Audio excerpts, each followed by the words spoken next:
يا صباح الخير، يا اهلا بيكم. انا وائل حامد. اللي ما يعرفنيش، عندي 36 سنة. آه كاتب. اول حاجة عملتها في حياتي راقص هيب هوب سابقا. كنت برقص زمان وانا صغير، وقت الموضة بتاعت بريك دانس والاغاني الاجنبي والديجيهات والحاجات اللي كانت بتحصل زمان واحنا صغيرين. ده ثانيا. ثالثا، آه رابر متقاعد. كنت بغني راب من 2006 لحد 2017، وبعد كده وقفت. بعد كده ايه تاني؟ يوتيوبر. زي ما انتم شايفين دلوقتي انا بعمل فيديوهات على اليوتيوب، بيسمى يوتيوبر، يعني واحد يوتيوبر. بعد كده ان شاء الله موظف، يعني واحد زي بقية الشعب، زي الناس بتروح شغلها بترجع من شغلها. بس انا الفترة دي ما زلت يعني ايه، في حالة بحث عن عمل يعني. ثالثا وده الاخير، بوهيمي. شخص بوهيمي، يعني شخص بعمل ما يحلو لي.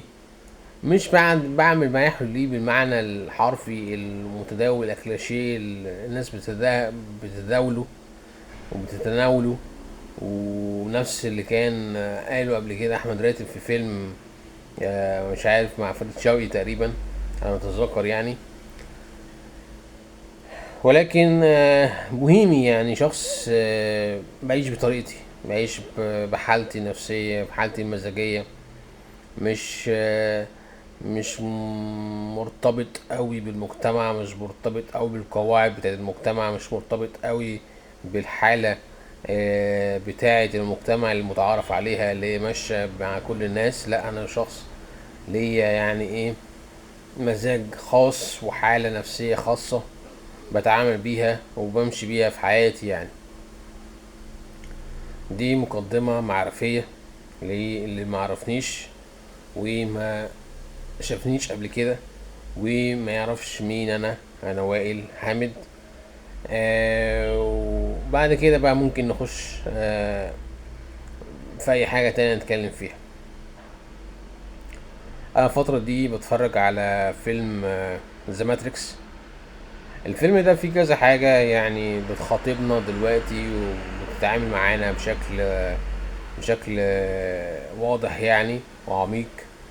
اللي هو ان هما اتكلموا عن الذكاء الاصطناعي، والفيلم ده كان في القرن العشرين، وكانوا بيقولوا ان يعني احنا يعني واصلين لمرحلة ان احنا في القرن الواحد والعشرين، ان احنا هنوصل ان احنا نخاطب الذكاء الاصطناعي ونتكلم مع الذكاء الاصطناعي والحاجات دي كلها. ف... فازاي الواحد ممكن فيلم او من كتابة يقدر يتصور المستقبل بالشكل الفظيع ده وبالشكل المتقن ده، بقدر ما هو ممكن يكون معاه ادوات وممكن معاه معلومات ويكون معاه حاجات اشياء في حياته، مش في حياته يعني، قدامه ادواته يعني، ويقدر من خلالها يكتشف المستقبل ويقدر يكتشف الواقع اللي هو سوف يكون في المستقبل يعني. حاجة كمان لاحظتها في فيلم ذا ماتريكس، ان هو مورفيس اللي هو عامل شخصية مورفيس يعني في الفيلم، مش عارف اسمه الحقيقي ايه الراجل ده الاسمراني ده. ان هو بيعمل نفس حركة ترامب، الرئيس الامريكي اللي هو بيعمل كده. هو قاعد فاتح يعني بين رجليه، يعني من فخديه، بيبقى هو قاعد كده. ترامب برضو مورفيس كان عامل كده برضو. فازاي يعني ان الواحد يبقى برضو التصور ده كان في 1999 في انتاج الفيلم يعني، وميعاد صدوره في السينمات وفي كل الاسواق، ويبقى دلوقتي ترامب رئيس امريكي بيعمل نفس الحركة. فده برضو يستوقفنا ويخلينا نحن نفكر شوية، ونقدر نعرف ان الامور احنا بامكاننا ان احنا نستشرف المستقبل بشكل او باخر، ولكن الموضوع محتاج تأمل وتدبر وتفكر واشياء تساعدنا، وقرايه كتير قوي قوي قوي قوي في جميع المجالات. انا شخص ما بحبش الفلسفه قوي، وعندي موقف تجاهها ديني، عشان هي مش يعني مع الدين قوي. هم بيقروا في الفلسفه، الاجانب او الغرب عموما بيقروا في الفلسفه قوي. في الديانات غير الاسلاميه والمسيحيه واليهوديه بيقروا في الديانات تانية، اللي هي بقى الزرادشتيه والبوذيه والكونفوشيوس مش عارف ايه كده. آه، يعني المهم، فان احنا ازاي ان احنا نكون عندنا درايه وعندنا وعي بالاشياء دي، علشان مش نقراها، لا انا مش بقول ان احنا نقراها، يعني هم بيخوضوا في اشياء كتير، ممكن الله اعلم مش عارف، بس انا مش بجزم في الموضوع ده، لان هم اكيد الحاجات اللي هم بيروها دي مش هي دي المفتاح اللي تخليهم ان هم يستشرفوا مستقبل، ولا لكن هم ممكن لحد ما بتفتح الدماغ شوية ممكن.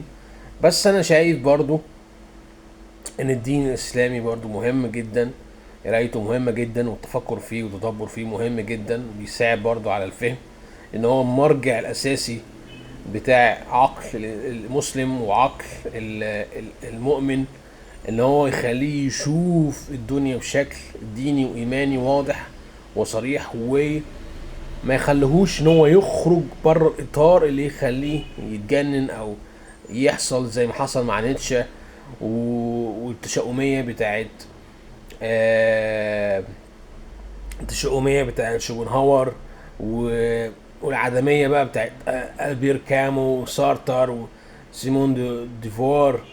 الحاجات اللي هم بياخدوا اغلب الناس دي، يعني اغلبهم يعني ملحدين يعني. وحاجه كمان لاحظتها كمان مهمه جدا، ان اغلب اللي بياخدوا جائزه نوبل اغلبهم ملحدين او لا ادريين او مش مهتمين بالدين بشكل كبير. فهل هي معموله عشان الناس دول، عشان هم يعيشوا في الحياه مبسوطين، عشان هم في النهايه في الاخره هيموتوا بقى ويتشووا في النار، فدي جايزتهم في الحياه يعني، ولا ايه؟ مش عارف. يا ريت يعني حد مثلا ليه علاقه بالجائزة نوبل يراسلني او يكتب لي، معرفش. بس بجد بجد بجد يعني حاجه غريبه جدا ان هم مهتمين قوي بالناس الملحدين والناس اللي هم آه ان هم دول اللي ياخدوا جائزة نوبل. تمام. دي الحاجة بقى اللي انا عايز اتكلم فيها، ان هي دول كل الحاجات اللي انا كنت عايز اتكلم فيهم بصراحة.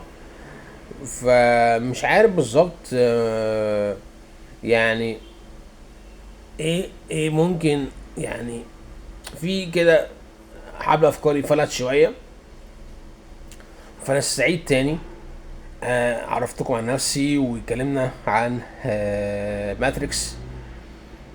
ف ما بتضايق قوي لما انا اقعد اتكلم كده ومره واحده افكاري حبل افكاري يفلت.